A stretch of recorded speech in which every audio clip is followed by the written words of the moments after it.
बहुत स्वागत है आप सभी का प्राइम न्यूज का डिजिटल प्लेटफॉर्म देख रहे हैं आप। मैं हूं आपके साथ सिद्धि सोनी और आज हम बात करेंगे इजराइल में उभरते एक ऐसे संकट की जिसने न सिर्फ सड़कों पर उड़कर प्रदर्शन को जन्म दिया है बल्कि प्रधानमंत्री बेंजामिन नेतन्याहू की सरकार के भविष्य पर भी बड़े सवाल खड़े कर दिए हैं। इजराइल के कई शहरों में हजारों अति रूढ़िवादी यहूदी सड़कों पर उतर आए हैं। प्रदर्शन इतने उग्र हो गए हैं कि राजमार्ग जाम हो गए हैं, रेल सेवाएं प्रभावित हुई हैं, कारों में आग लगा दी गई है और पुलिस को भीड़ को नियंत्रित करने के लिए पानी की बौछार करना पड़ रहा है। लेकिन सवाल ये है कि आखिर सेना में भर्ती को लेकर इतना बड़ा विवाद कैसे खड़ा हुआ? क्यों एक प्रशासनिक और कानूनी मुद्दा राजनीतिक संकट में बदलता दिखाई दे रहा है और क्यों ये पूरा मामला प्रधानमंत्री नेतन्याहू के लिए नई मुश्किलें पैदा कर रहा है? इसी मुद्दे को आसान भाषा में समझेंगे।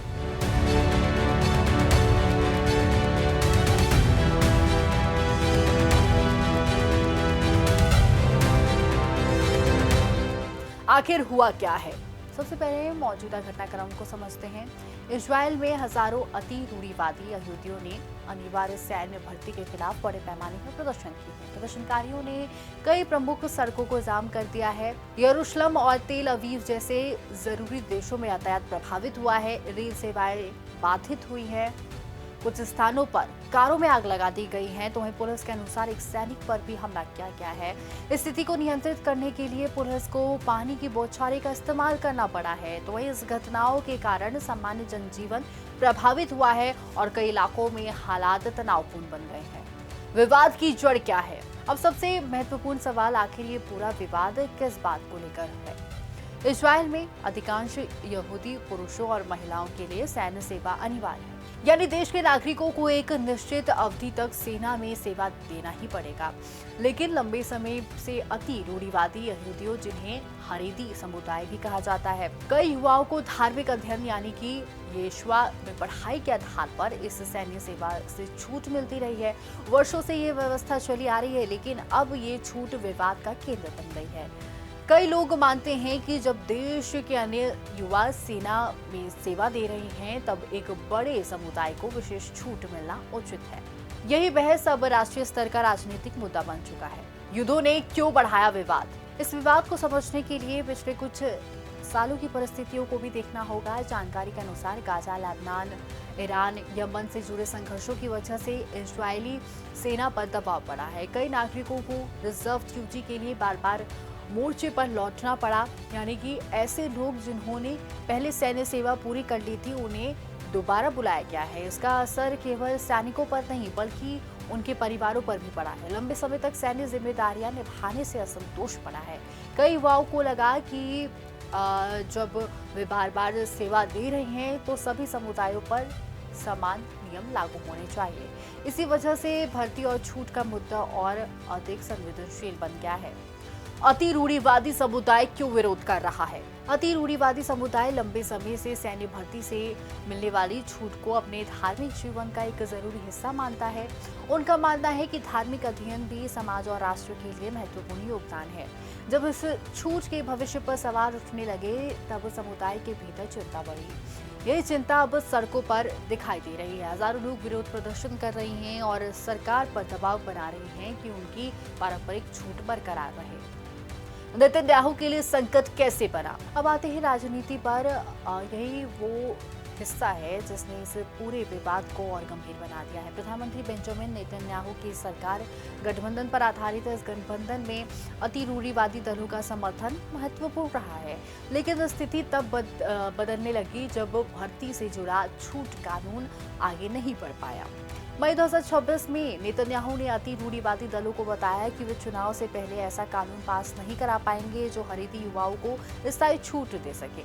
यहीं से राजनीतिक तनाव बढ़ गया, गठबंधन में दरार। उसके बाद घटनाक्रम तेजी से आगे बढ़ा। यूनाइटेड तोहरान यूटीजी के देगल हथौड़ा गुट के आध्यात्मिक नेता रैवी डोफ ने नेतन्याहू पर भरोसा न होने की बात कही। साथ ही संसद भंग करने की मांग भी उठी है। ये केवल असहमति नहीं थी बल्कि बता दें आपको कि ये सीधे सीधे गठबंधन सरकार की स्थिरता पर सवाल था। जब कोई सरकार छोटे सहयोगी दलों के समर्थन पर निर्भर हो और वही दल नाराज हो जाए तब सरकार के सामने अस्तित्व का संकट खड़ा हो जाता है। संसद भंग करने की प्रक्रिया। अब देखते हैं कि राजनीतिक स्तर पर क्या हो रहा है। 20 मई को गठबंधन ने स्वयं संसद भंग करने का प्रस्ताव पेश किया था। प्रारंभिक मतदान में ये प्रस्ताव 110 और 0 मतों से पारित हुआ था। इसके बाद 2 जून को समिति की मंजूरी के बाद ये प्रस्ताव प्रथम चरण में 106 और 0 मतों से पारित हुआ है। अब ये आगे की संसदीय प्रक्रियाओं से गुजर रहा है। इससे ये संकेत मिलता है कि इजरायल में समय पूर्व चुनाव की संभावना काफी मजबूत हो चुकी है। चुनाव कब हो सकते हैं? प्रस्तावित योजना के अनुसार चुनाव सितंबर से लेकर अक्टूबर के बीच कराए जा सकते हैं। हालांकि अंतिम तारीख अभी तय नहीं हुई है। बताया गया है कि नेतन्याहू अक्टूबर के अंत की समय सीमा को प्राथमिकता दे रही है। वहीं अति रूढ़िवादी दल सितंबर में चुनाव चाहते हैं, यानी कि चुनाव की तारीख को लेकर भी मतभेद मौजूद है। जनता क्या सोच रही है? ये विवाद केवल संसद तक सीमित नहीं है। समाज के भीतर भी इस मुद्दे पर अलग अलग राय मौजूद हैं। एक तरफ अति रूढ़िवादी समुदाय अपनी छूट बनाए रखना चाहता है, तो वहीं दूसरी तरफ कई लोग मानते हैं कि सैन्य सेवा का नियम सभी नागरिकों पर समान रूप से लागू होना चाहिए। युद्ध और सुरक्षा चुनौतियों के दौर में ये बहस और तेज हो गई है। इसी वजह से ये मुद्दा भावनात्मक, सामाजिक और राजनीतिक तीनों स्तरों पर महत्वपूर्ण बन गया है। नेतन्याहू पर बढ़ता दबाव। प्रधानमंत्री नेतन्याहू पहले से कई चुनौतियों का सामना कर रहे हैं। उनकी सरकार पर युद्ध प्रबंधन को लेकर आलोचनाएं होती रही हैं। सुरक्षा से जुड़े मुद्दे पर भी सवाल उठते रहे हैं। इसके अलावा भ्रष्टाचार से जुड़े मुकदमों का दबाव भी बना हुआ है। ऐसे में भर्ती विवाद ने उनकी राजनीतिक मुश्किलों को और बढ़ा दिया है। अब उन्हें एक तरफ अपने गठबंधन सहयोगियों को संतुष्ट रखना है, तो वहीं दूसरी तरफ व्यापक जनमत तथा राजनीतिक दबाव का सामना करना भी है। अब सबसे जरूरी सवाल कि आखिर आगे क्या होगा। संभावना है कि समय पूर्व चुनाव कराए जाएंगे। ये भी संभव है कि भर्ती और छूट के मुद्दे पर राजनीतिक दलों के बीच नई बातचीत हो, लेकिन फिलहाल जो तस्वीर दिखाई दे रही है उसमें ये मुद्दा जल्दी खत्म होता नहीं दिखता। अति रूढ़िवादी समुदाय अपनी मांगों पर कायम है, राजनीतिक सहयोग दल नाराज है और सरकार पर लगातार दबाव बढ़ रहा है। तो कुल मिलाकर कहानी सिर्फ सेना भर्ती की नहीं है, ये इजरायल के समाज, राजनीति और सत्ता संतुलन से जुड़ा एक बड़ा सवाल बन चुका है। एक तरफ सैन्य सेवा को लेकर समानता की मांग है, तो दूसरी तरफ धार्मिक और पारंपरिक छूट को बनाए रखने की मांग। इसी टकराव ने सड़कों पर विरोध प्रदर्शन को जन्म दे दिया और यही विवाद अब प्रधानमंत्री बेंजामिन नेतन्याहू की सरकार के लिए गंभीर राजनीतिक चुनौती बनता दिखाई दे रहा है। क्या ये संकट समय पूर्व चुनाव की ओर ले जाएगा?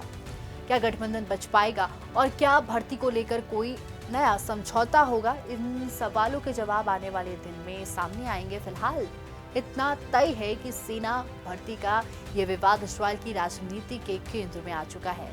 वहीं ऐसे तमाम बड़े अपडेट्स के लिए प्राइम न्यूज के डिजिटल प्लेटफॉर्म को जरूर फॉलो करें। नमस्कार।